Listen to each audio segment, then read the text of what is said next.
Esta es la tarde en el continente americano.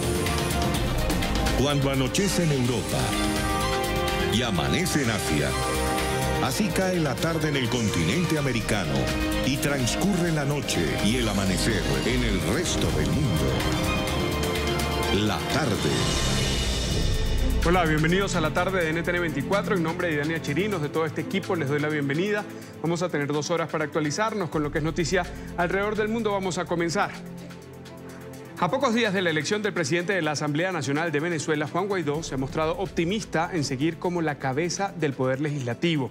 El también presidente interino del país afirmó que cuenta con los votos necesarios para lograr su permanencia en la directiva. Guaidó denunció que el régimen de Nicolás Maduro va a intentar arrebatar las facultades de los legisladores legítimos, pero que la oposición al madurismo cuenta con la mayoría absoluta para ejercer a plenitud. El mandatario encargado reiteró su rechazo a las recientes acciones del régimen contra dirigentes que se le oponen.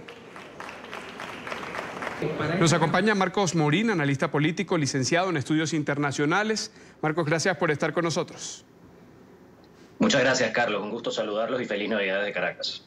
El gusto es nuestro. Hay un antes y un después de la juramentación de Juan Guaidó como presidente interino de Venezuela.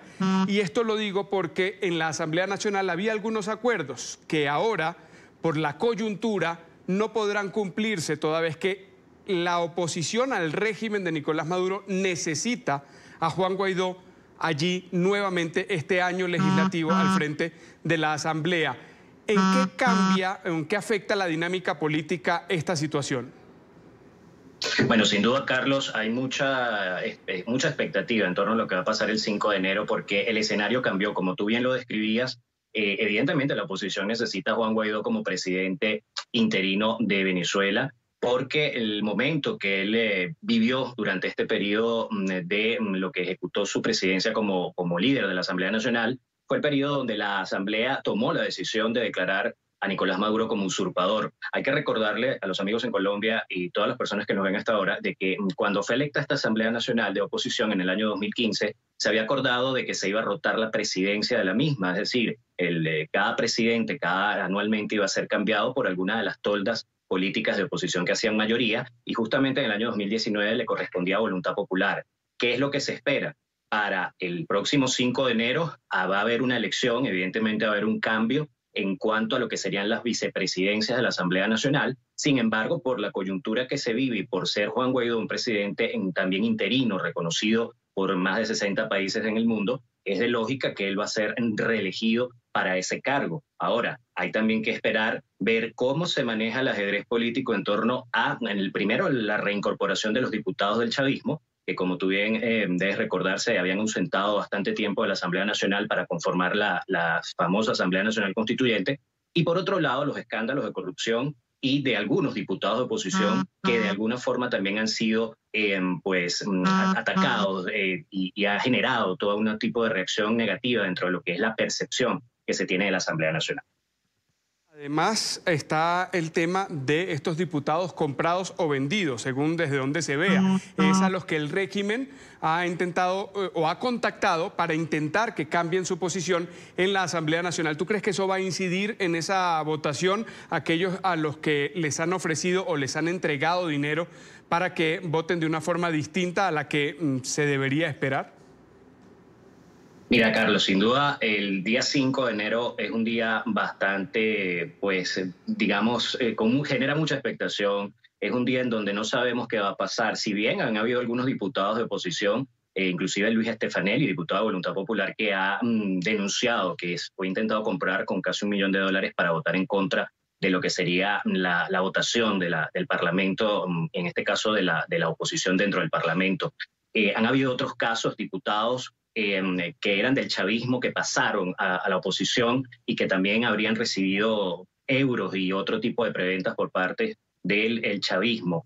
No sabemos a ciencia cierta qué cantidad de gente pudo haber sido contactada con estas operaciones que está haciendo el régimen de Nicolás Maduro, pero algo que queda en evidencia es que el régimen de Nicolás Maduro se está jugando todas las fichas posibles y todas las cartas en la mesa que tiene para tratar de cambiar lo que sería la directiva de la Asamblea Nacional. Quizás inclusive apostar a que no sea Juan Guaidó el presidente, sino colocar a otra persona. Hay que recordar que el chavismo no tiene mayoría como tal en la Asamblea Nacional, pero ha jugado a dividir y ha jugado también a tratar de comprar, como tú bien lo señalabas, a diputados del Parlamento venezolano que son de oposición. El escándalo, por supuesto, de corrupción de la Comisión de Contraloría de la Asamblea Nacional también refleja que hay una situación de división. Diputados que inclusive fueron expulsados del partido de gobierno, por llamarlo de alguna forma, el partido de Juan Guaidó, que ahora no se sabe por quién van a votar. Y una fracción, 16 de julio, que es una fracción que encabezan diputados que desde hace más de 2 años se han deslindado de las decisiones de las cabezas de los partidos políticos y que en su mayoría lo integran personas allegadas o diputados allegados a María Corina Machado, que también es un dilema porque no sabemos si realmente ellos o van a proponer un nuevo nombre para que dirija la Asamblea Nacional o se van a plegar a las mayorías y harían la reelección de Juan Guaidó. ¿Esto es una lucha de extremos, crees tú, de radicalismo? Lo que pasa es que desde el año 2016, cuando comenzó este periodo de la Asamblea Nacional, algo que se evidenció fueron fracturas o divisiones, o aunque ellos hablaban de unidad, pues de alguna forma tenían sus intereses propios. Y esto terminó de efervecerse este año 2019 cuando llega al poder Juan Guaidó, cuando es juramentado como presidente interino, y cuando vemos que pese a que la oposición en conjunto aparentaba estar unida, hay factores que fueron de alguna forma contradictorios en sus apoyos. Esta fracción 16 de julio que siempre ha adversado las decisiones que toma el Parlamento venezolano, han tenido una postura crítica, y la reincorporación del chavismo, que tiene como objetivo justamente en este año 2019 es tratar de ocupar obviamente un espacio que ellos abandonaron, pero también de empezar a tratar de persuadir a diputados que estarían de oposición, que estarían en desacuerdo con algunas decisiones que tomó Juan Guaidó en su momento, para tratar de, digamos, un poco enturbiar las aguas dentro de lo que sería la elección de la Asamblea Nacional. Hasta hace unos 3-4 meses era pues impensable que Juan Guaidó no fuese reelecto como presidente de la Asamblea Nacional y por defecto presidente interino de Venezuela. Ahora quizás a pocos días de este 5 de enero no sabemos cómo va a estar tan abierta o tan clara esa elección, que presumimos que sí se va a dar, presumimos que al final va a lograr la mayoría de la Asamblea Nacional, lo que tiene de mayoría en lograr que sea Juan Guaidó quien pues ejerza esta presidencia, pero sin duda alguna esto va también a estar determinado de cómo es el ambiente previo a esa sesión del 5 de enero, que es un domingo y que es el día que debería hacerse esta elección del presidente de la Asamblea Nacional y de los vicepresidentes. Estos pasos atrás no ha ocurrido por primera vez. En el 2002 hubo un alzamiento contra Hugo Chávez, incluso él salió del poder por 3 días. En el 2007 la oposición tuvo la oportunidad cuando ganó junto o impulsado por el movimiento estudiantil un referendo a Chávez. Luego, más adelante, 2014, 2017, una explosión social también que arrinconaba a Nicolás Maduro. Y este año pasado, con el reconocimiento de Juan Guaidó, en este año que ha transcurrido, con el reconocimiento de Juan Guaidó en la escena internacional, que había estado un tanto prudente, digamos, entre comillas, frente a la situación de Venezuela, parecían pasos casi ya definitivos en cuanto a un cambio político en Venezuela. Pero parece que cada vez que está muy cerca ese punto, hay 5 pasos hacia atrás. ¿Por qué ocurre eso? ¿Es una cuestión social o es una cuestión de la dirigencia política? Bueno, Carlos, yo creo que primero tenemos 2 escenarios. El escenario de quienes están dirigiendo el poder. Evidentemente Hugo Chávez se asesoró muy bien de los cubanos, se asesoró muy bien de los rusos, se ha asesorado muy bien de gobiernos que mantienen hegemonías durante muchas décadas en sus respectivos países. Y ellos, a diferencia, esto a lo mejor suena un poco incómodo decirlo, pero ellos, a diferencia de la oposición, siempre se han mantenido unidos. Es decir, el chavismo siempre ha estado unido, el chavismo se ha quitado de encima quizás a algunas personas que no predican totalmente con lo que es su ideología, pero al final están unidos, al final siempre van en grupo a lo que tienen que ir, que es a ganar el poder y a ganar espacios. Tú bien señalabas perfectamente, de forma cronológica, todos estos episodios. Hay que recordar esa coordinadora democrática que logra la salida de Chávez en el 2002, pero que no se pone de acuerdo con cosas muy puntuales como, bueno, cambiar el alto mando militar o tratar de hacer algunas acciones, y esto conlleva a que más bien Chávez aparezca como una víctima y sea reinstalado en el poder a las pocas horas, a los pocos días. También acaba de recordar en el año 2005, cuando la misma oposición se retiró de las elecciones de la Asamblea Nacional y le dio un cheque en blanco al chavismo durante 5 años en el Parlamento. El Parlamento volvió a tener oposición en el 2010. Recordemos, María Corina Machado fue en ese entonces diputada, la más votada a nivel nacional. Es decir, la oposición ha cometido muchos errores y creo que, por un lado, eso, y sería lo otro que pudiéramos catalogar, aparte de la cohesión del chavismo, es las, digamos, divergencias, las situaciones complicadas que hay en torno al poder dentro de la misma oposición, la cantidad de intereses individuales en donde han surgido algunos liderazgos de alguna forma temporal. En algún momento fue Enrique Capriles, después Leopoldo López, ahora es Juan Guaidó, pero no hay una uniformidad que sí la ves en el chavismo. Y creo que sin duda eso ha sido el gran error que ha cometido la oposición venezolana y que ha llevado a que este año empezáramos muy bien, empezáramos un año con mucha motivación, con un reconocimiento de un presidente interino a nivel internacional, con mucho movimiento de calle, y ahorita estamos en el año, terminando el año 2019, con un mar de incertidumbres porque no sabemos qué nos depara el 2020. El 2019, lo dices, comenzó con una comunidad internacional diciendo estamos con Venezuela y estamos con los venezolanos, y está terminando con una comunidad internacional diciendo seguimos preocupados por la situación en Venezuela, pero es un problema que deben resolver los venezolanos. Otra vez diciendo esto es una cosa en la que no nos vamos a meter.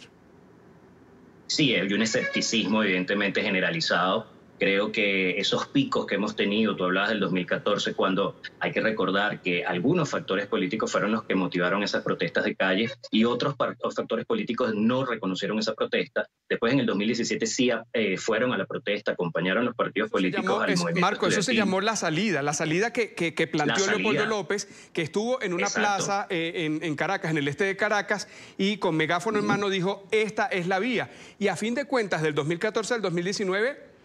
llegó de ese momento en el que fue arrestado Leopoldo López, cuando pues, finalmente se entrega a las autoridades, a el momento en el que sale junto a Juan Guaidó con una cinta acá, también en el este de Caracas, diciendo vamos a tomarnos una base militar. Es decir, al menos en esa parte de esa dirigencia política sigue siendo la misma posición.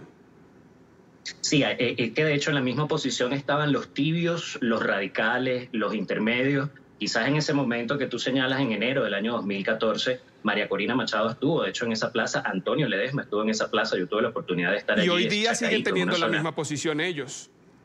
Y fíjate que es lo que tú dices. Hoy en día todavía tenemos a los que llaman radicales, es al exalcalde Ledesma, a María Corina Machado. Quizás ahora el tema de Leopoldo criticable es que, bueno, hay gente que no está de acuerdo cómo se está manejando el interinato de Juan Guaidó. Y por supuesto, Juan Guaidó es del partido de Leopoldo López.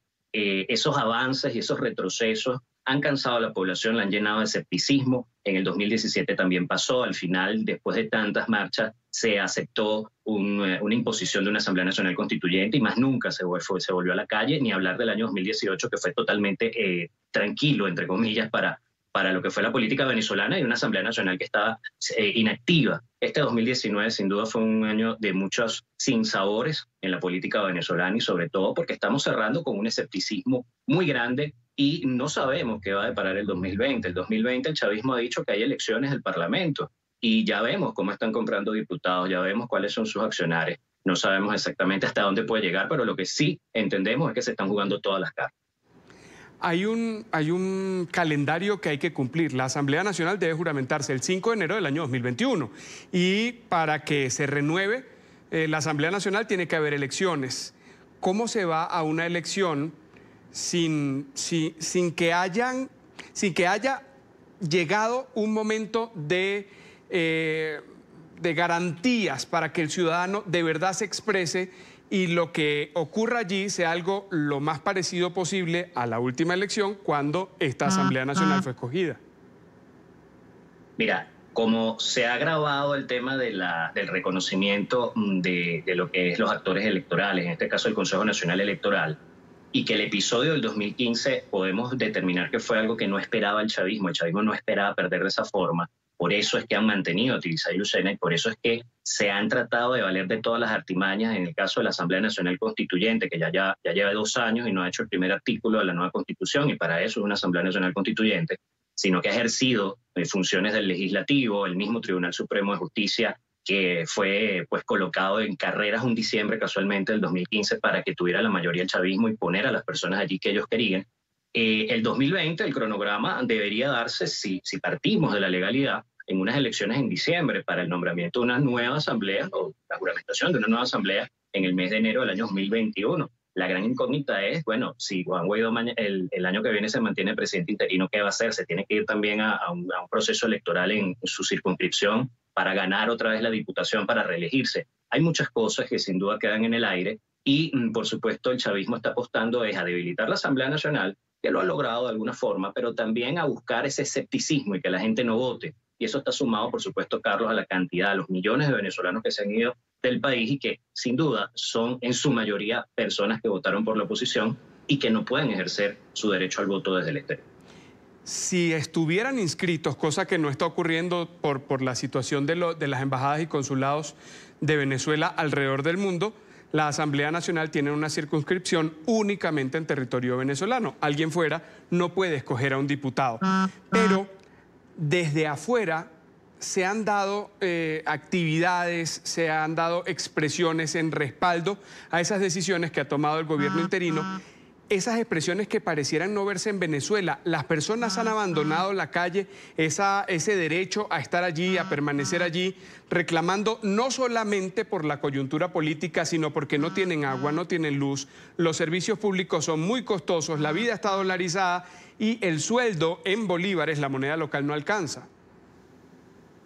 Sí, sin duda, todos esos escenarios que tú estás describiendo son los que han generado que, por supuesto, sea muy complicado que ese mar de personas que votaron en el 2000, por ejemplo, en el 2014 a favor de Enrique Capriles, fueron más de 7 millones de votantes, y también inclusive por la Asamblea Nacional en el año 2015 pudieran ejercer ese derecho al voto, como tú bien señalabas, evidentemente desde afuera no lo pueden hacer, porque esos votantes tendrían que estar aquí para respetar, para participar en un proceso electoral dentro de su circunscripción. Pero eso, por supuesto, esas huidas de venezolanos, ese éxodo de venezolanos, esa diáspora, genera, por supuesto, que esos espacios que quedaron allí sean cambiados. Fíjate que en Venezuela ha pasado que han cambiado circunscripciones, han unido circunscripciones, han colocado personas o entre todas las trampas que han hecho a nivel electoral, movido votantes hacia otros lugares donde hay una presencia quizás más favorable del chavismo para obtener más diputaciones. Esto se denunció en el año 2015 inclusive.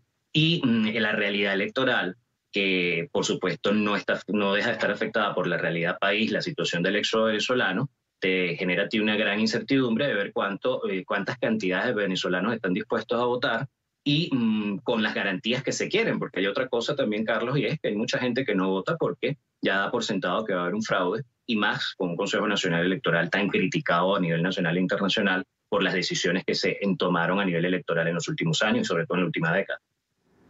Quiero agradecerle a Marcos Morín, analista político, licenciado en estudios internacionales, por este análisis cerrando el 2019, revisando lo que podría esperar a la política venezolana el 2020. Gracias por haber estado con nosotros. Un abrazo, Carlos, desde Caracas, Venezuela. Feliz Navidad. Hasta pronto. El Papa Francisco, por cierto, ha pedido que el pueblo venezolano reciba el auxilio que necesita. Durante su tradicional mensaje de bendición Urbi et Orbi en su 7ª Navidad, como pontífice, Francisco abogó porque el niño de Belén reanime a los habitantes del territorio venezolano y además llamó al continente americano a tener esperanza en medio del periodo de agitaciones sociales y políticas que ha afectado la región en los últimos meses. 4 de la tarde, 20 minutos en la costa este de los Estados Unidos. Revisamos otros temas de la agenda informativa del día. Es noticia la amarga Nochebuena que se vivió en Valparaíso, Chile. Un incendio arrasó al menos 100 viviendas de 2 barrios de la región en las últimas horas. Las llamas dejaron otras 50 residencias con afectaciones, según reportan las autoridades. Hasta el momento se desconoce el registro de víctimas mortales o personas lesionadas. El gobierno de Sebastián Piñera investiga las causas de la conflagración que se cree fue provocada. Angustia y desespero. Así vivieron las horas previas a la noche de Navidad los habitantes de los cerros Rocuán y San Roque en Valparaíso. Un incendio que inició a las 3 de la tarde consumió varias viviendas de la zona. Con agua, arena y máscaras, los residentes intentaban apagar las llamas y salvar algunas de sus pertenencias en medio de la emergencia. Los bomberos y carabineros trabajaban a toda marcha para intentar controlar la conflagración. Los esfuerzos fueron insuficientes. Al menos 100 viviendas se quemaron y otras 50 presentan afectaciones según el más reciente reporte de las autoridades. Al momento se encuentra activo, consume una superficie de aproximadamente 100 hectáreas. A las 16:56 se declaró evacuación de la población de Cuesta Colorada, ubicado en el Cerro Rocuant, y de la población La Isla en el Cerro San Roque, a través de mensajes SAE, celular y con apoyo de Carabineros y PDI. Cabe señalar que se reportan preliminarmente, y esta es una información que está en desarrollo, más de 100 viviendas con daño, aún por evaluar, y 90.000 clientes sin servicio de suministro eléctrico. El gobierno tuvo que habilitar albergues para los damnificados. El presidente Sebastián Piñera expresó su pesar por lo ocurrido. Lamentamos profundamente el incendio que afecta a tantas familias en los cerros de Valparaíso y sobre todo en vísperas de Navidad. Con la Intendencia Valparaíso estamos trabajando sin descanso junto a CONAF, ONEMI, bomberos y Fuerzas Armadas para apagar los incendios. Desde primera hora, helicópteros forestales descargaron miles de litros de agua sobre los focos activos. Sin embargo, las fuertes ráfagas de viento y las altas temperaturas dificultan las labores. Entre tanto, el Ministerio del Interior indicó que existen indicios de que el incendio fue provocado. Las primeras investigaciones señalan que se inició en un sector cercano a la zona residencial, por lo que se presentará una querella por el delito de incendios contra quienes resulten responsables. Es noticia otro incendio ocurrido en un mercado navideño en México. 2 muertos y 8 heridos ha dejado esta conflagración que empezó sobre las 6 de la tarde por un cortocircuito, según han reportado los agentes de la policía. Las llamas consumieron el 100% del edificio, que tenía locales de ropa y comida. Las 2 víctimas mortales fallecieron electrocutadas cuando intentaban desconectar varios cables. Las personas lesionadas fueron atendidas por intoxicación y hasta ahora las autoridades trabajan en la remoción de los escombros. Es noticia la preocupación de las organizaciones sobre derechos humanos tras las masacres registradas en cárceles de Honduras. La Oficina del Alto Comisionado de la ONU para los Derechos Humanos en el país centroamericano y la Comisión Interamericana de Derechos Humanos han ofrecido asistencia técnica para realizar un diagnóstico del sistema penitenciario. Ambas entidades expresaron su profunda consternación por la muerte violenta de al menos 37 personas. Esto luego de registrarse 2 riñas el fin de semana en varios centros de reclusión. Es noticia el aumento del número de migrantes venezolanos en Colombia. De acuerdo con cifras de un informe publicado por el Departamento de Migración, en el país hay 1.630.903 venezolanos. 719.000 de ellos se encuentran de forma regular y 900.000 en condición irregular. La información corresponde a lo manifestado voluntariamente por los extranjeros ante los sistemas de recolección de datos. Sin embargo, el pasado 10 de diciembre, Nicolás Maduro afirmó que las autoridades colombianas exageran las cifras en esa nación con la idea de solicitar recursos internacionales y, según él, robar al mundo. Primera pausa en la tarde. Recuerda seguirnos en nuestras cuentas de Twitter. Están apareciendo en pantalla, @NTN24, NTN24BE, mi cuenta, @CarlosAFigueroa. Allí leo con gusto sus comentarios. Al regreso, mañana se verá un eclipse anular de sol. ¿Desde dónde se podrá apreciar? Les vamos a contar en solo segundos. Quédense allí. 4 de la tarde, 30 minutos en la costa este de los Estados Unidos. Este viernes van a iniciar las conversaciones formales entre la Organización de Estados Americanos y el gobierno de Honduras para dar paso a la siguiente etapa de la misión de apoyo contra la corrupción y la impunidad. Se trata de una cooperación que ha significado la apertura de decenas de casos judiciales. La misión, que comenzó el 19 de enero del 2016 para un periodo de 4 años, está por vencer. Por ello se busca la construcción de un sistema más fuerte de transparencia, la lucha contra la impunidad y el combate de la corrupción, con el objetivo de avanzar con el fortalecimiento institucional. A principios de diciembre, en este 2019, Estados Unidos le pidió a Honduras que ampliara el mandato de la misión, afirmando que desempeña un papel fundamental en la lucha contra la corrupción y para mejorar las condiciones de la gobernabilidad. Nos acompaña en esta parte del programa Craco Pérez, experto en política internacional. Señor Pérez, buena tarde. Gracias por estar con nosotros y atendernos desde Tegucigalpa. No, un placer estar con ustedes, acompañándoles. Estamos pensando ya en lo que puede ser la ampliación de ese mandato. Yo quisiera que usted nos ayudara con un balance de lo que han sido estos años de la gestión de la misión en ese control de la corrupción, o al menos en el intento para lograrlo. Claro, mire, el origen de esta misión de apoyo contra la corrupción y la impunidad en Honduras, más conocida como MASI por sus abreviaturas, fueron las marchas de la sociedad civil, dado un escándalo en el Instituto Hondureño de Seguridad Social, y la población se volcó a las calles a solicitar castigo para los culpables. Bajo este esquema, la sociedad solicitaba una misión tipo CICIG de Guatemala, pero esta, como todos sabemos, es apoyada por la Organización de Naciones Unidas. Entonces, en el caso de Honduras, la OEA se ofreció a crear esta misión para acompañar a los organismos de lucha contra la corrupción y la impunidad en nuestro país. Ese es el origen. Y durante los 2 años que han transcurrido, que se vencen ahora el próximo enero, ha tenido algunos resultados. La sociedad, por supuesto, exige mucho más, pero hay que entender que en Guatemala tomó mucho más tiempo empezar a llevar casos que llevaran a sentencias a los culpables por algunos actos de corrupción. Así que, en general, la mayoría de la sociedad está de acuerdo que se debe de renovar este acuerdo con la OEA para seguir apoyando en la lucha contra la corrupción, porque se considera que todavía la institucionalidad hondureña no está lista para hacerla de forma independiente, sino que necesita el apoyo de la comunidad internacional. Eso sería una visión popular, lo que la gente ve, espera, cree que va a suceder a propósito de esta lucha contra la corrupción.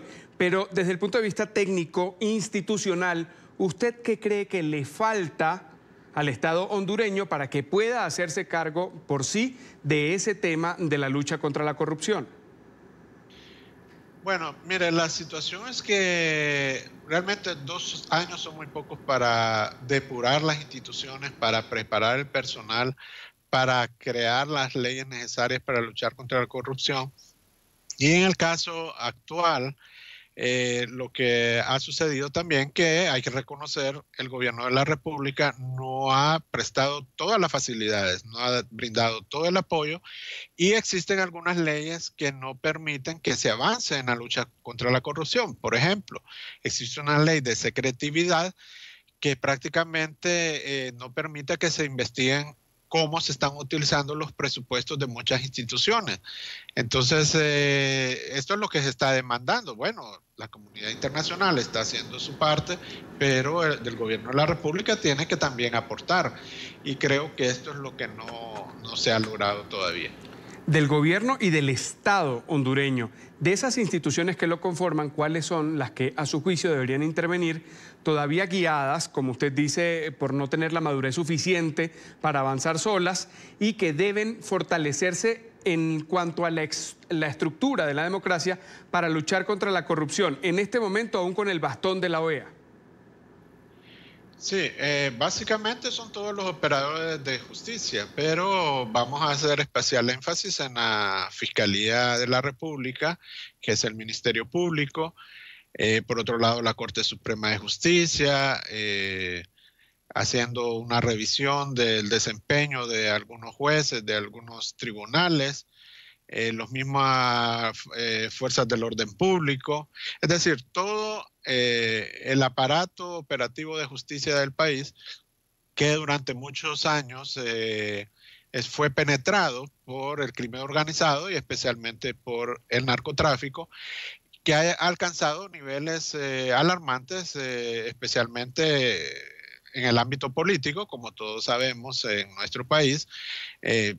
Han alcanzado los poderes del Estado, la misma Corte Suprema de Justicia, el Congreso Nacional, y llegando incluso al Ejecutivo, porque actualmente el hermano del presidente, Juan Orlando Hernández, se encuentra en espera de una sentencia en Nueva York, después de haber sido ya acusado y haber resultado culpable.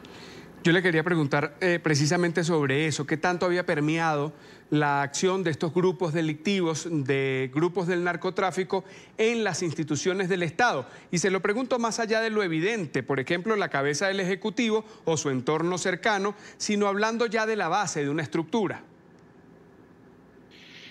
Sí, el problema es que podemos hablar de prácticamente toda la institucionalidad, los cuerpos de seguridad de la policía que están pasando por un proceso de depuración, ha tenido que recurrirse a las Fuerzas Armadas en muchos casos para brindar apoyo y ejercer algunas funciones que la policía no ha podido realizar.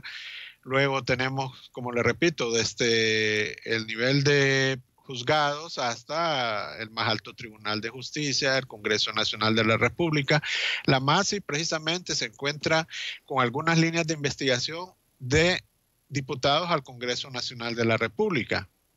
Y de hecho ha existido una votación recientemente en el Congreso Nacional que no es vinculante, pero en el sentido que no se renueve este acuerdo con la OEA para la presencia de la MASI en el país. En ese caso en el que los juzgados son los que tienen que decidir si sigue o no, ¿podría estar esta comisión en el mismo riesgo que la CICIG, toda vez que llegó hasta la cabeza del poder público, incluyendo al presidente o su entorno cercano? ¿Usted cree que pasaría lo mismo con el caso en el que Jimmy Morales, sintiéndose investigado, viéndose investigado, prácticamente echó a la CICIG de Guatemala a propósito de esa situación?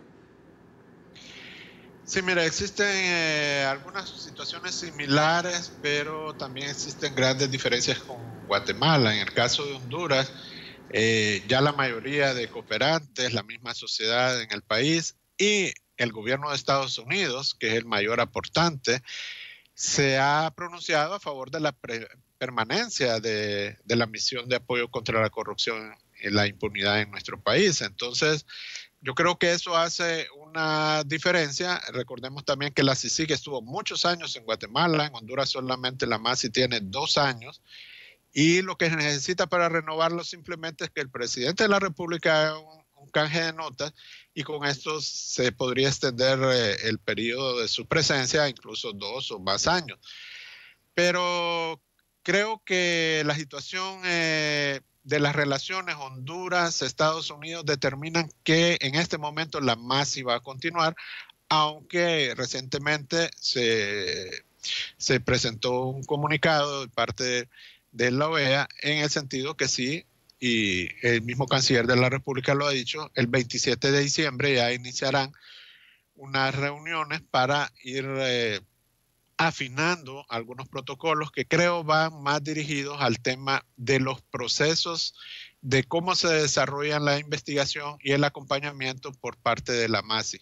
Pero que yo creo que casi un porcentaje muy alto estaría garantizada su permanencia en el país por la presión de los países cooperantes, especialmente del principal socio de Honduras, que son los Estados Unidos. Estados Unidos, que ha dicho que sí quiere que esa extensión sea firmada.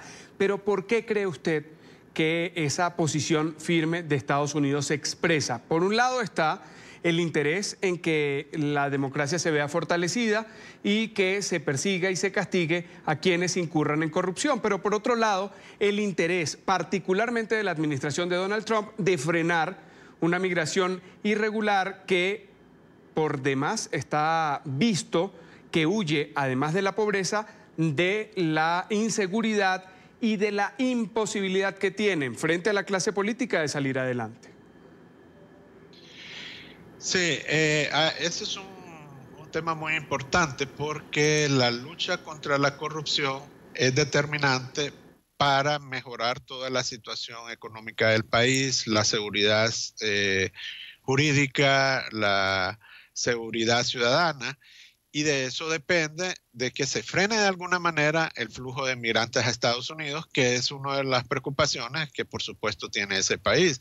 Entonces, en este momento, a diferencia de como sucedió hace 2 años, la ciudadanía no está en las calles exigiendo que permanezca la MASI en el país, sino que se está haciendo desde el gobierno de los Estados Unidos y los países cooperantes. Entonces, en este momento, para mí, ese es el determinante, como le digo, por la relación estrecha que existe en este momento y los intereses que tiene Estados Unidos en Honduras.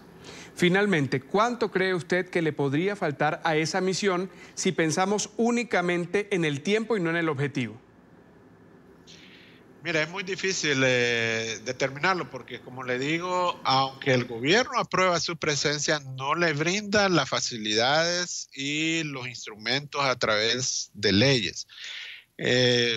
Pero entre mayor sea la presencia de la MASI, mayor depuración y mayores casos van a ser llevados ante los tribunales y, por supuesto, se van a ir rompiendo estas redes de impunidad y corrupción. Pero yo esperaría que esta fuera la primera etapa, 2 años en los que ellos se instalan en el país y que al menos en 2 años más ellos lograran formar y garantizar y depurar y crear todas las estructuras necesarias para que realmente haya una aplicación de la justicia en Honduras y se luche contra la corrupción y la impunidad en nuestro país. Ojalá así sea. Graco Pérez, experto en política internacional, gracias por estos minutos que nos ha concedido en este 25 de diciembre para la tarde de NTN 24. Un placer y un honor. Muchas gracias. Gracias a usted. 4 de la tarde, 42 minutos en la costa este de los Estados Unidos, el mismo uso horario en Bogotá, Quito y Lima. Vamos a continuar presentando para ustedes las mejores entrevistas que hemos tenido la oportunidad de compartir en este espacio, el programa La Tarde. Y Diana Chirinos, nuestra directora, conversó con Michael Shifter, presidente del Diálogo Interamericano, distintos aspectos a propósito de coyuntura en la región en este año que está por terminar. Esta entrevista ocurrió el 8 de noviembre pasado.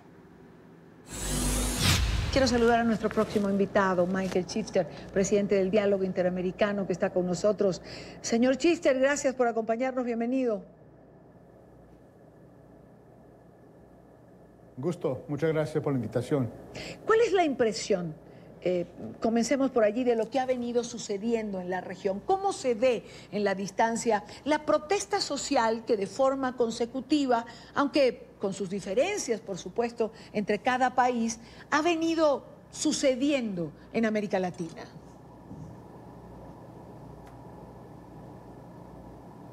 Bueno, obviamente estamos en un momento donde la región está muy convulsionada.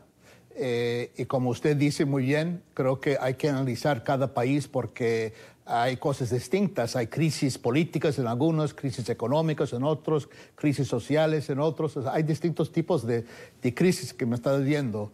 Pero yo creo que en el fondo lo que ya sabíamos de las encuestas y los estudios que se han hecho es que hay mucha frustración y rabia en muchos países porque la gente tiene muchas expectativas y habían avanzado en su situación económica y ahora se encuentran que están estancadas. Entonces, la movilidad social ha sido mucho más precaria que mucha gente pensaba. Y al mismo tiempo tenemos un problema con la clase política de distintos países. El ejemplo de Chile está claro que está un poco desconectado con la ciudadanía.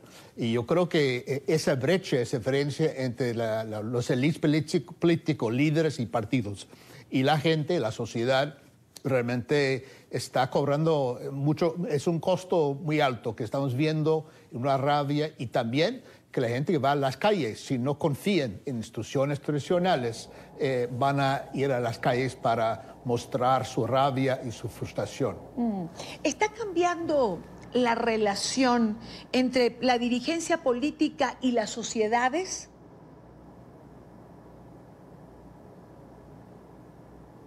Bueno, yo creo que lo que estamos viendo, ejemplo de Chile y otros países también, sí, me parece que hay una desconexión total. Yo creo que en Chile la clase política vive en su mundo y la sociedad está en otro mundo y yo creo que falta una comprensión adecuada y vínculos adecuados entre la clase política y la sociedad. Esto debe pasar en una democracia. Es una crisis de representación de la gente. La gente no siente representado, no perciben que la clase política responde a los problemas cotidianos que enfrentan, que sea educación, salud, pensiones, inseguridad, lo que sea. Los servicios públicos están a un nivel muy bajo y no están haciendo suficiente la clase política para mejorarlo. Entonces yo creo que eso demuestra la diferencia entre la clase política en muchos países y también la sociedad. Eso pasa en todo el mundo, pero lo que es particular en América Latina, y es el caso de chileno y otros casos también, es el tema de desigualdad. La desigualdad es un problema muy grande y es no solamente económico y social, es también jurídico y político. Hay desigualdad de todo. Claro, digamos que el acertijo es cómo resolver esta desigualdad con democracias precarias o con democracias que van teniendo por la situación económica quizás menos recursos para financiarse y para poder satisfacer la demanda de la sociedad. Sí, así es. El hecho es que América Latina pasó una década de crecimiento relativamente alto, que era el boom de los commodities en América Latina, América del Sur sobre todo, y esto fue expresado en altos niveles de crecimiento, reducción en pobreza y hasta desigualdad y una expansión de la clase media. Esa clase media que ha avanzado durante ese boom quiere seguir avanzando. Y la expectativa es que iba a seguir avanzando, pero ya no, porque en general América Latina no está creciendo para nada. O sea, Chile está creciendo, pero ha bajado el nivel de crecimiento, en Perú también. Argentina es una crisis económica, Brasil es una crisis económica, entonces, y Venezuela ni hablar. Entonces, no hay recursos y capacidad suficiente para los gobiernos como antes. Ahora, Chile está en una posición relativamente mejor que Brasil, por ejemplo, porque sí está en una situación mejor a nivel fiscal y tiene recursos. Lo que pasa es que depende cómo nos están manejando. Y creo que esta crisis, estas protestas, es una llamada alerta de atención que realmente hay que cambiar, no solamente las políticas, pero también la política, el manejo político y también las políticas públicas. Ambos tienen que cambiar para responder mejor a esta crisis. Señor Chitzer, no puedo dejar de preguntarle por lo que es la noticia del momento. Hace pocos minutos el expresidente Lula da Silva ha salido de la cárcel por esta decisión del Tribunal Supremo que implica que no se cumple cárcel hasta tanto no se agoten los recursos legales y hasta tanto no haya una sentencia definitiva.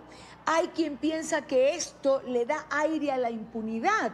Me gustaría tener su opinión en relación a esto. Bueno, yo creo que la salida de Lula de la cárcel tiene un efecto político muy grande en Brasil. Yo creo que su encarcelamiento fue muy cuestionado, había gente en favor y otros en contra. Yo creo que depende cómo se va interpretando la ley.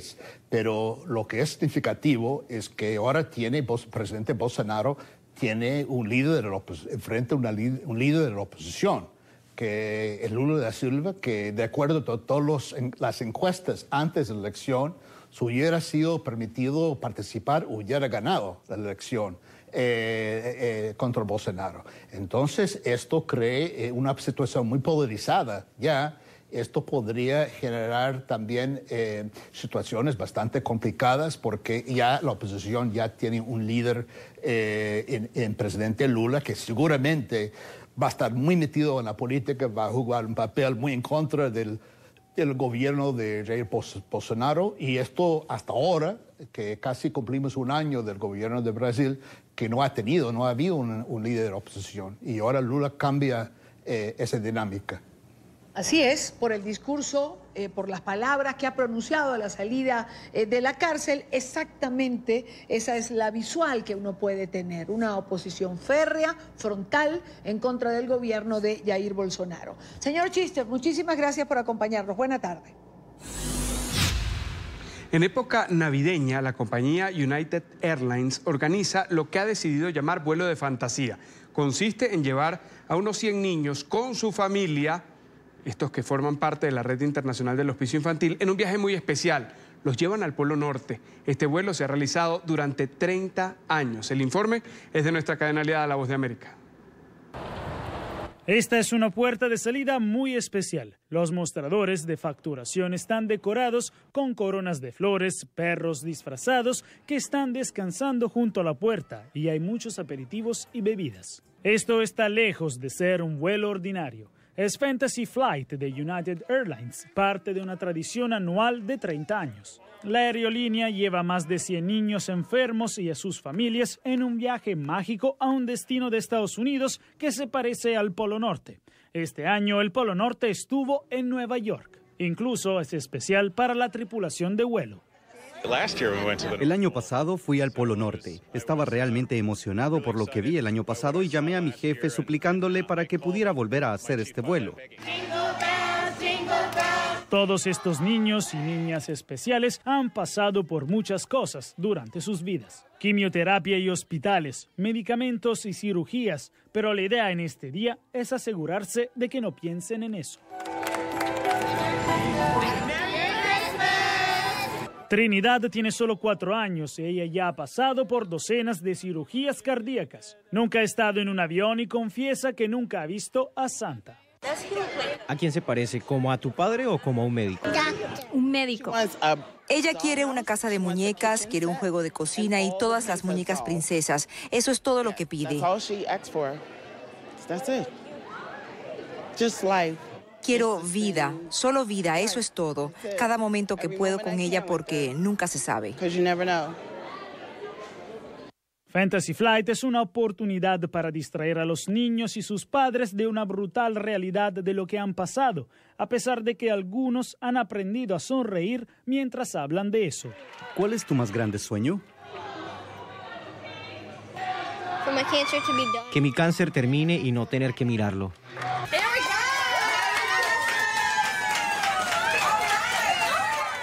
Durante una hora entera, el avión voló sobre la Nueva York navideña, mientras los niños escuchaban canciones y poemas, y se les hizo creer que Santa y los milagros existen, y además que los están esperando en el Polo Norte. Cuando llegaron a la puerta, nada reveló que fue Nueva York por un tiempo. Los despachadores y los empleados de la aerolínea se convirtieron en muñecos de nieve y de pan de jengibre, y personajes de dibujos animados. El saludo dejó a todos, incluso a los adultos, sin palabras. El año pasado había un niño muy enfermo y realmente tuvo problemas para caminar.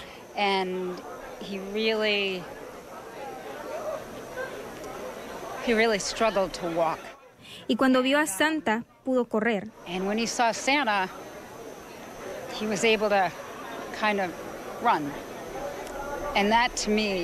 Y eso, para mí, lo siento, para mí es una experiencia extraordinaria y especial para poder ver y presenciarlo con su familia. E incluso si algunos pasajeros son demasiado pequeños para recordar este vuelo después, tendrán fotografías en abundancia conociendo a Santa y por un tiempo creyendo en los milagros. Jacopo Luzzi, Voz de América.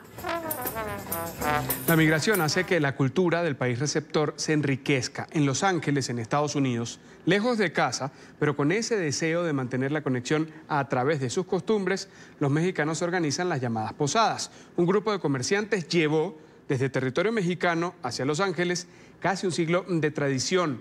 Ocurre en el centro de la ciudad cada Navidad. Este es otro informe de La Voz. Coloridas ropas tradicionales y artesanías mexicanas adornan las tiendas a lo largo de la calle Olvera, parte del monumento histórico que marca la fundación de la ciudad de Los Ángeles. Sí, es una atracción turística, pero también es mucho más. Es un centro cultural donde durante casi 90 años los comerciantes de la zona celebran la tradición navideña de las posadas. Damos la vuelta por toda la Plaza Olvera, pedimos posada, que es que nos dejen entrar. Al principio nos rechazan y luego sí nos dejan entrar y entra José y María con los peregrinos a recibir al niño Jesús. Y después de la procesión regalamos pan y champurrado a todo el público que viene a participar con nosotros.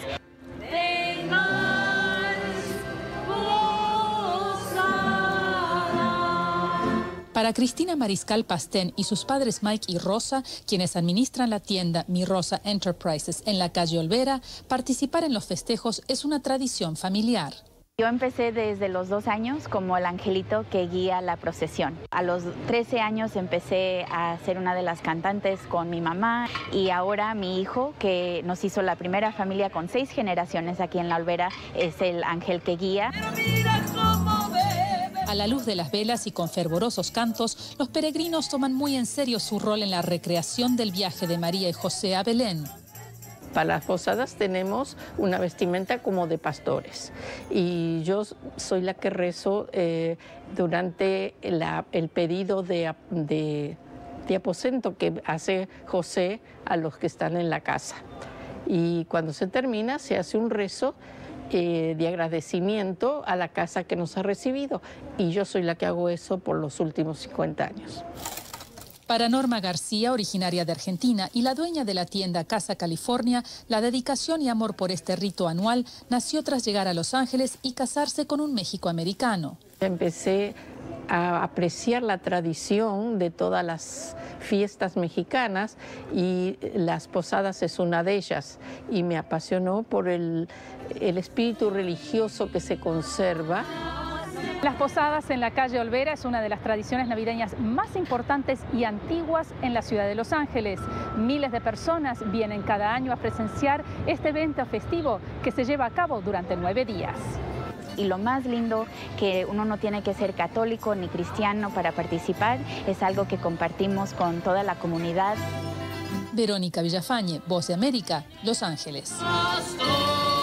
A otro tema antes del corte, mañana 26 de diciembre se podrá apreciar un eclipse anular de sol en el extremo oriental de África, de Asia y en la mitad septentrional de Oceanía. Este fenómeno ocurre cuando la luna se encuentra cerca del apogeo y su diámetro angular es menor que el solar, de manera que en la fase máxima permanece visible un anillo del disco del sol. Un eclipse anular de sol será el último fenómeno astronómico del año y se podrá observar en algunos lugares del planeta el 26 de diciembre. Un eclipse de sol ocurre cuando la luna se interpone entre nosotros y el sol. La luna es aproximadamente del mismo tamaño que el sol en el cielo, se ve del mismo tamaño, entonces por eso es capaz de cubrir el sol completo. Pero la luna no siempre está a la misma distancia de nosotros, está en una órbita elíptica que hace que a veces esté más cerca y a veces más lejos. Cuando está llegando a la parte más lejos, que se llama el apogeo, la luna se ve bastante más pequeña, lo suficiente que cuando se interpone entre nosotros y el sol no es capaz de cubrir al sol completo, sino que queda un anillo brillante alrededor de la luna. En ese caso es cuando tenemos un eclipse anular. El anillo de fuego será visible en el extremo oriental de África, Asia y en la mitad septentrional de Oceanía. Se va a poder ver en Arabia Saudita, en Omán. Luego el camino va a pasar cerca de India, va a pasar por el sur de India, por el norte de Sri Lanka y también va a pasar por Indonesia. Según el Instituto Geográfico Nacional de España, en Doha, Qatar, la duración de anularidad será de 35 segundos. En Coimbatore, India, 3 minutos y 4 segundos. En Padang Sidempuan, Indonesia, 3 minutos y 31 segundos. En Singapur, 2 minutos y 20 segundos. En Kota Samaran, Malasia, 1 minuto y 56 segundos. Y en la isla de Guam, Estados Unidos, 3 minutos y 10 segundos. El camino completo del eclipse, desde que parte en el norte de África, pasa por Arabia Saudita, hasta que desaparece al norte de Australia, todo ese camino va a durar varias horas. Pero desde un punto particular en la Tierra, donde se vea la zona de anularidad, es decir, donde podamos ver este anillo de fuego alrededor de la Luna, eso solo va a durar un par de minutos, unos pocos minutos. Astrónomos recomiendan tomar las medidas de seguridad necesarias para observar el eclipse. Sí, por supuesto, lo más importante es nunca mirar directamente al Sol sin usar lentes especiales. Y lentes especiales son lentes diseñados para poder ver un eclipse. La luz del sol es extremadamente dañina para los ojos. Verlo sin lentes especiales, lentes de sol no sirven, tiene que ser realmente lentes especiales para esto. Si uno no usa esos lentes, arriesga tener daños muy severos a la vista, tanto en el corto como en el largo plazo. Entonces, si hay una recomendación principal que la gente no se puede olvidar, es solamente mirar al sol, mirar el eclipse, usando lentes especialmente diseñados para ello. Roberto Acef, director del Núcleo de Astronomía de la Universidad Diego Portales en Chile, asegura que en el 2020 astrónomos aficionados y amantes del cielo podrán seguir disfrutando de algunos fenómenos astronómicos que serán relevantes. El año 2020 vamos a tener 2 eclipses. El más importante, a mi juicio, va a ser el eclipse total de Sol, que va a ocurrir en el sur de Chile en diciembre del próximo año, que va a ocurrir al mediodía. Se va a ver en el sur de Chile, en el sur de Argentina, y los efectos van a ser muy importantes. Se va a apreciar muy bien por el hecho de ser al mediodía. A mediados de año, en junio, vamos a tener un eclipse anular, que se va a ver principalmente en África. La duración total del fenómeno será de 336 minutos, algo más de 5 horas y media, según el Instituto Geográfico Nacional de España. Tiempo para una nueva pausa. Aquí en la tarde, al volver, crítica situación de los adultos mayores en Venezuela. Denuncian que son maltratados en albergues que son administrados por el régimen de Nicolás Maduro en el país. Venimos con esto y más. 6 de la tarde, 7 minutos. En Caracas, en Venezuela, la situación social se ha deteriorado a tal punto que las personas de la tercera edad son maltratadas, incluso torturadas. Todo ocurre en casas hogares que dependen del Seguro Social, este organismo controlado por el régimen de Nicolás Maduro.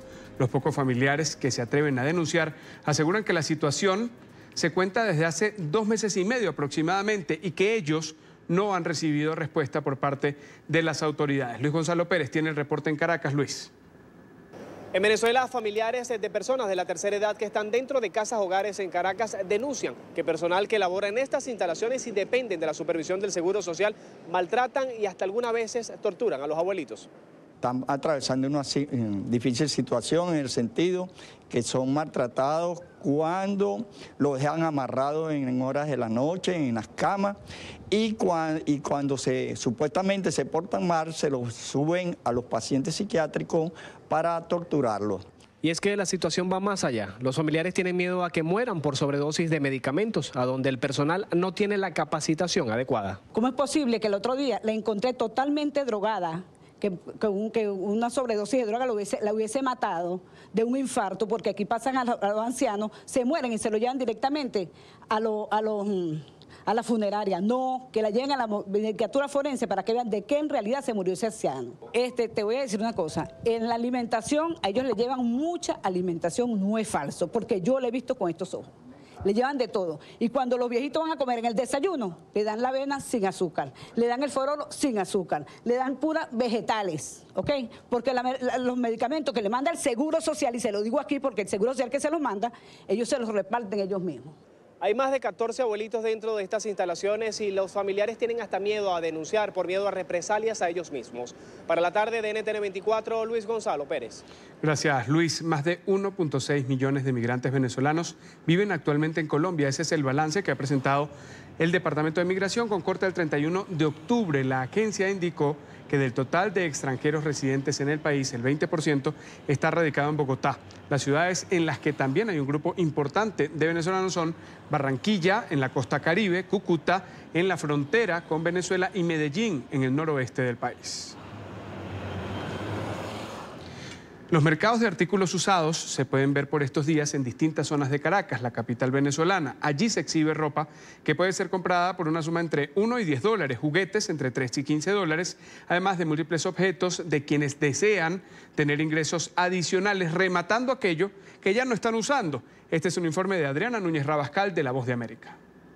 Es la primera vez que Graciela acude a una de estas ventas de artículos usados que se instalan en edificios residenciales y parques de zonas clase media y baja de Caracas, la capital venezolana. Estamos considerando ver la posibilidad de adquirir esos productos usados porque son más económicos que, obviamente, viendo las condiciones en que se encuentra, si vale la pena o no invertir en eso. Hurga entre camisetas y pantalones de segunda mano apilados en un mesón, buscando alguna pieza que pueda usar su nieto en Navidad y así mantener la costumbre venezolana de estrenar una prenda de vestir en las fiestas de Nochebuena y fin de año. Yo siento que así se resuelve, porque lo importante es que los niños reciban algo.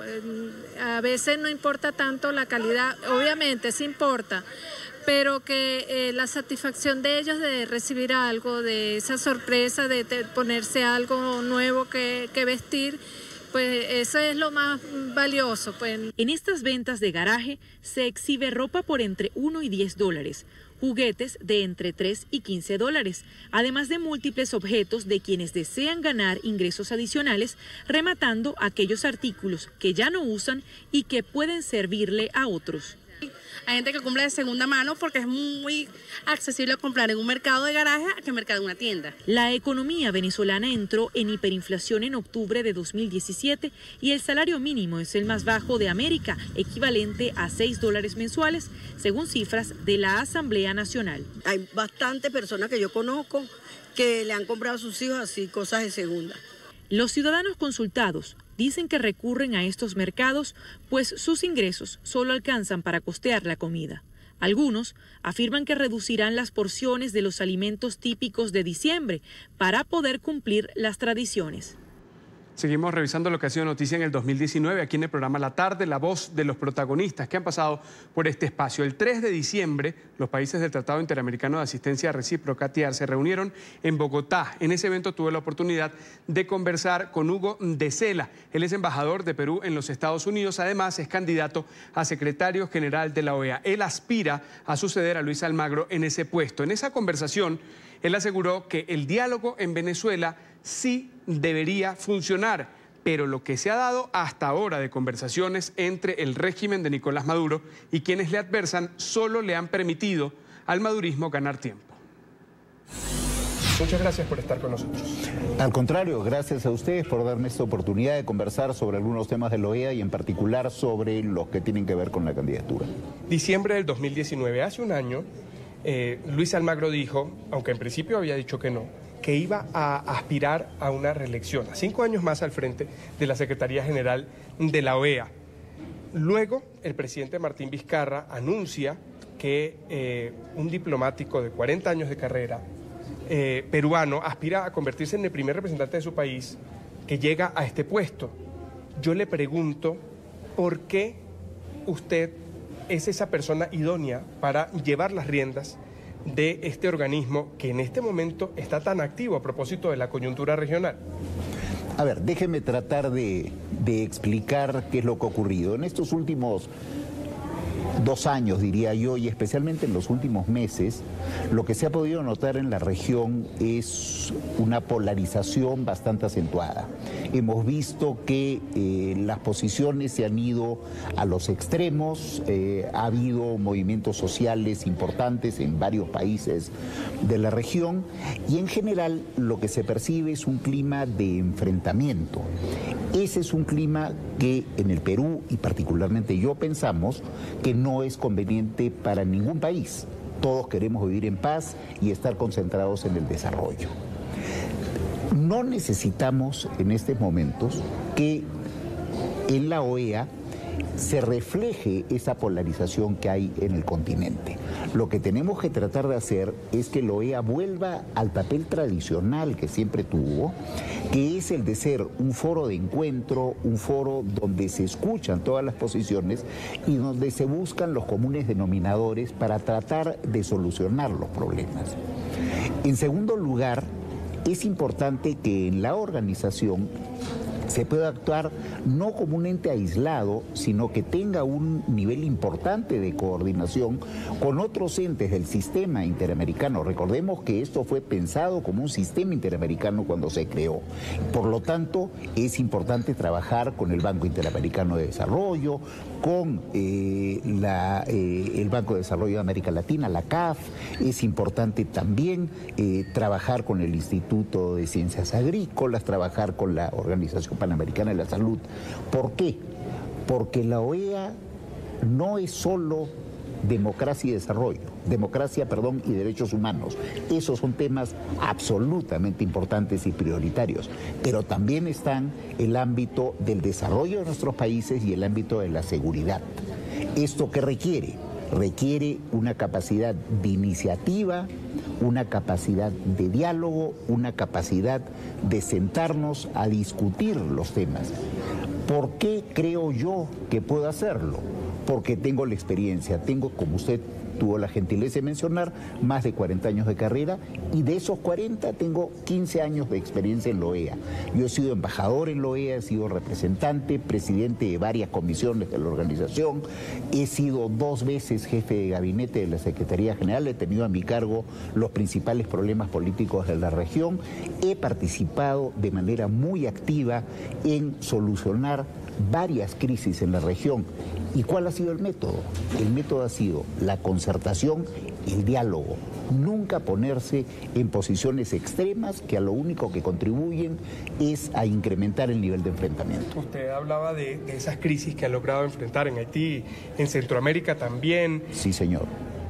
¿Y usted, en este momento, con esa opción de llegar a la Secretaría General, se plantea ser el antagonista de Luis Almagro? No, yo no soy antagonista. Hay puntos de coincidencia, quiero decir.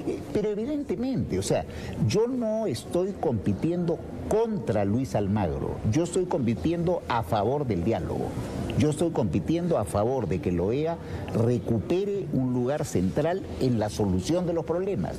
¿Por qué? Porque nuestros países, y especialmente nuestras poblaciones, como es obvio en estos momentos, están cansadas de los enfrentamientos.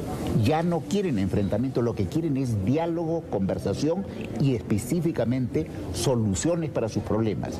Y en eso creo que la OEA sí puede contribuir, como de hecho lo ha hecho en el pasado. ¿Cómo hacerlo o cómo alcanzarlo en un momento como este, en el que, lo decía al principio, el eje central, al menos en esta reunión, es Venezuela? Lo ha sido en distintas asambleas generales, reuniones de la Asamblea General, en distintas reuniones extraordinarias, con cancilleres, con embajadores.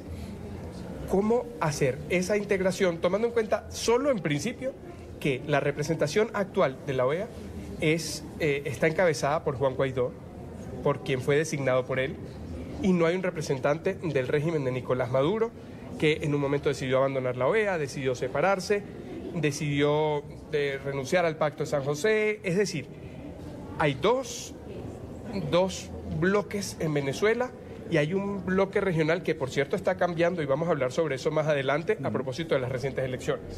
Sí, efectivamente, y la región siempre es dinámica, la región siempre está cambiando, uno tiene que saber adecuarse a los distintos momentos. ¿Qué es lo que está pasando en Venezuela? Es una situación extremadamente grave, no hay duda alguna, hay hambre en el país, hay una fuga masiva de venezolanos, estamos hablando de casi 5 millones de personas. Van a ser 6,5 millones en 2020, según la ONU. Efectivamente, ¿no?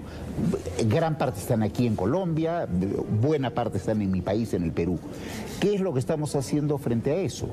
Tratando de buscar algún tipo de consenso que permita que los propios venezolanos resuelvan el problema. La esencia de la solución es que tiene que ser una solución venezolana. ¿Cómo hacemos para que esta solución venezolana se traduzca en acciones? En algún momento tenemos que sentarnos en una mesa y tenemos que, yo diría, impulsar de manera decidida un diálogo entre los principales actores. Eso hasta ahora no hemos logrado hacerlo.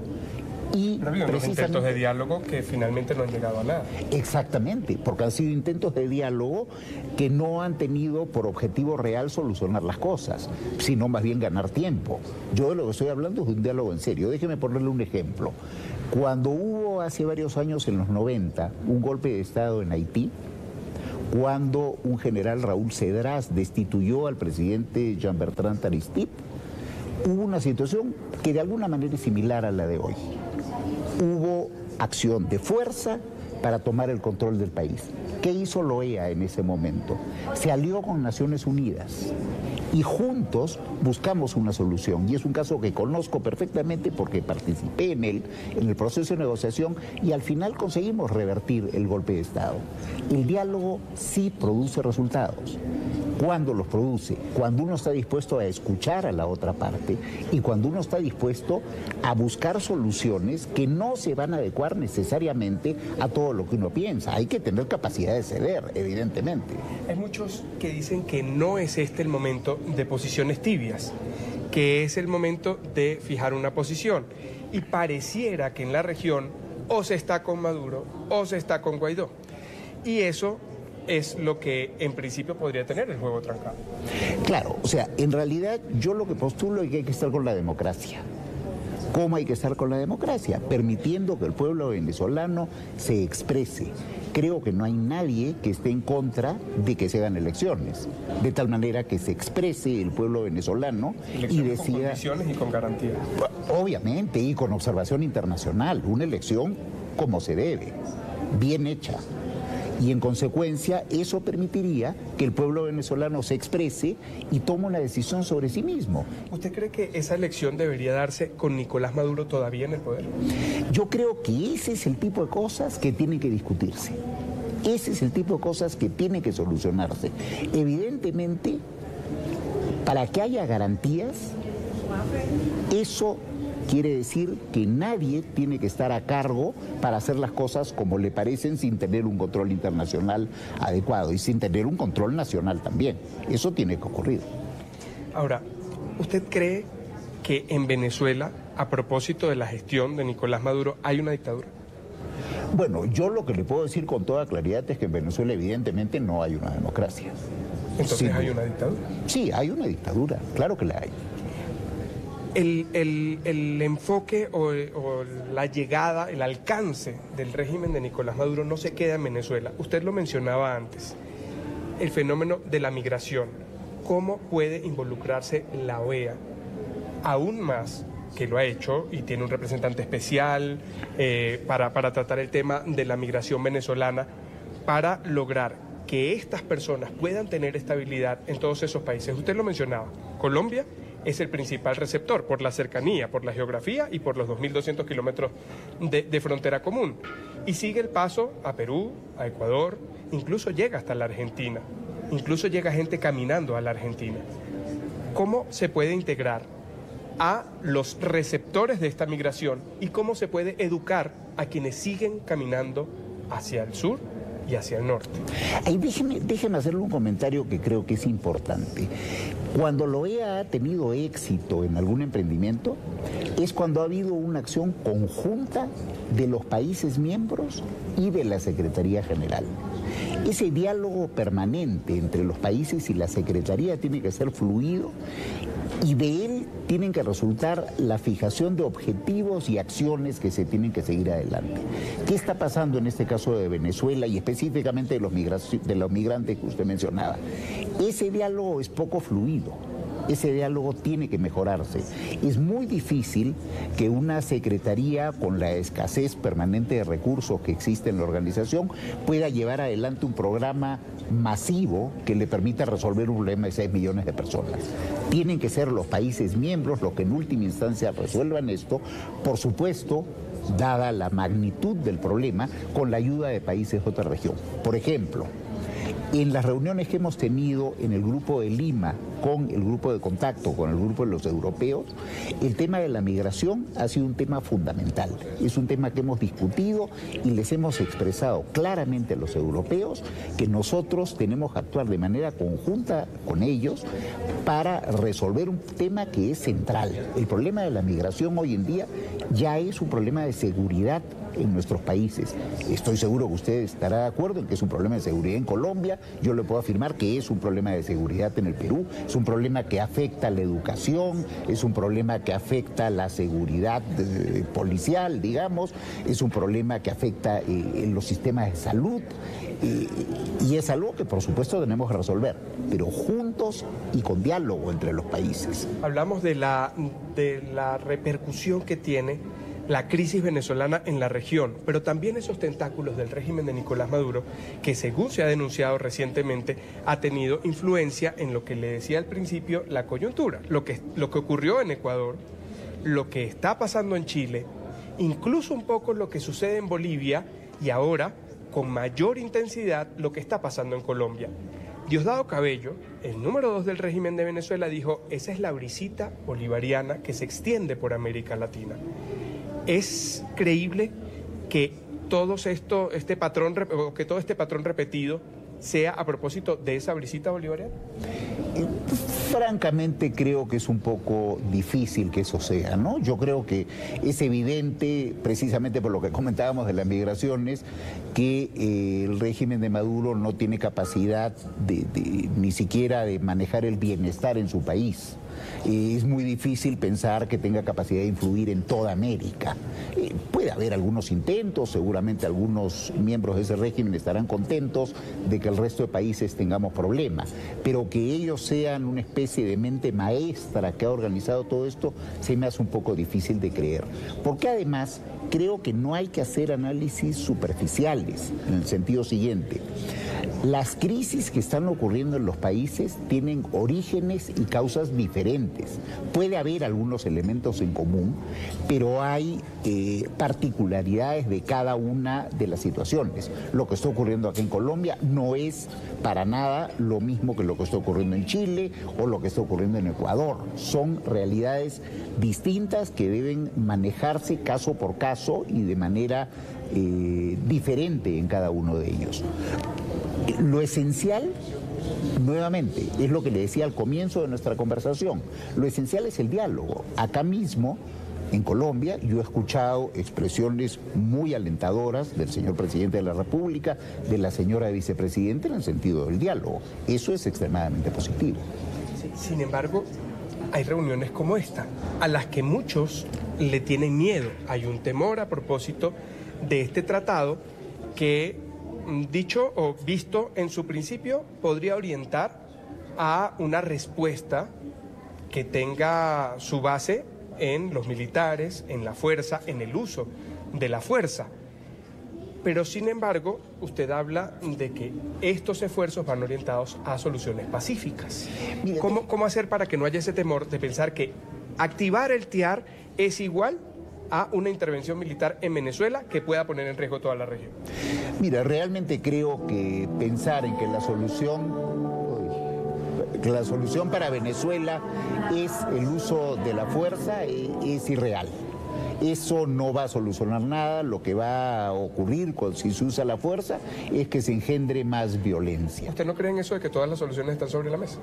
¿O todas las opciones para la solución están sobre la mesa? Bueno, pueden ser que estén sobre la mesa, pero yo no veo que en este momento haya voluntad de nadie de usar realmente la fuerza. Puede que se hable del tema, pero una decisión real de usar la fuerza en este momento no la veo en ningún país. Ahora, yo le hablaba también y le dije que quería ir sobre ello en la reorganización de las posiciones en la OEA. Va a tomar posesión en la Argentina Alberto Fernández y Cristina Fernández como vicepresidenta. Ellos van a dirigir la política exterior.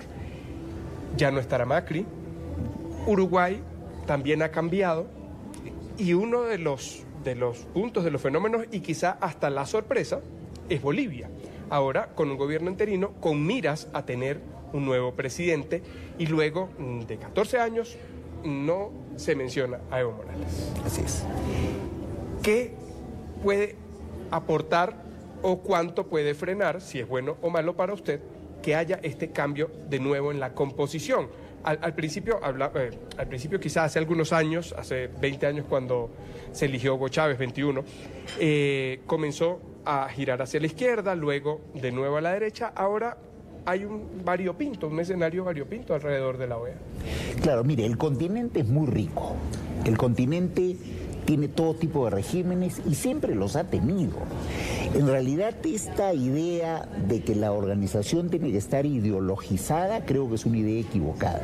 La organización tiene que tener capacidad de acoger a los 34 países.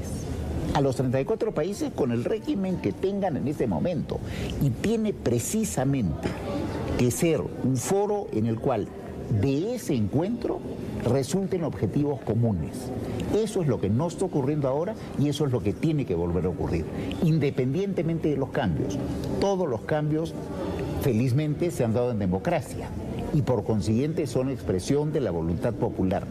Es obligación de todos nosotros respetarlo. Usted podría ser el primer peruano en llegar a la Secretaría General de la OEA. En ese momento, si eso ocurriera, ¿qué es lo primero que, digamos, de forma práctica usted podría hacer para comenzar esa reorientación de la organización? Si me permite el optimismo, cuando eso ocurra, lo primero que voy a hacer es reunirme con los representantes de los países miembros para pedirles que entre todos fijemos prioridades. Ese diálogo entre la Secretaría General y los países miembros es esencial para que la organización funcione. Por ahora, en el proceso preparatorio para las elecciones de aquí a marzo, yo lo que voy a hacer es incrementar las conversaciones que ya vengo teniendo con los distintos países, en los cuales esta necesidad de diálogo se me repite de manera constante y frecuente. Usted dice que no lo más la coyuntura, pero usted ya se ve allí y yo le pregunto, ¿la representación de Venezuela seguirá siendo la que designe Juan Guaidó? Bueno, la representación de Venezuela será aquella que decidan aceptar todos los países miembros. Los países miembros han aceptado al representante Juan Guaidó y por lo tanto ese es el representante que tenemos en la OEA. ¿Cómo ve usted, y ya con esto vamos cerrando, la situación en Bolivia previo a una elección? ¿Usted cree que luego de la renuncia de Evo Morales, de esta situación tensa que se vivió durante tanto tiempo, luego de ese informe que en tanto motivó a los bolivianos a decir sí hubo un manejo irregular de la elección presidencial, para un nuevo proceso? ¿Está ya madura esa sociedad que apenas acaba de vivir esto para enfrentarse a una nueva elección sin Evo Morales? Bueno, nuevamente, lo que hay que hacer es dejar que el pueblo se exprese. ¿Cómo se expresa el pueblo? Con una elección, como decía usted, con todas las condiciones que tiene que tener una elección democrática, es decir, con participación de todos, con un sistema electoral independiente, con observación internacional. Yo creo que en Bolivia sí se están dando las condiciones para ello y es por eso que ya estamos en el proceso de convocar elecciones y allí será presidente quienes decidan los bolivianos. Le quiero agradecer por estos minutos para la tarde de NTN 24, por esta conversación.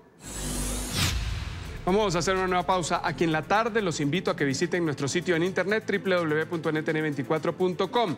Todas las noticias desarrolladas están ahí en nuestro portal.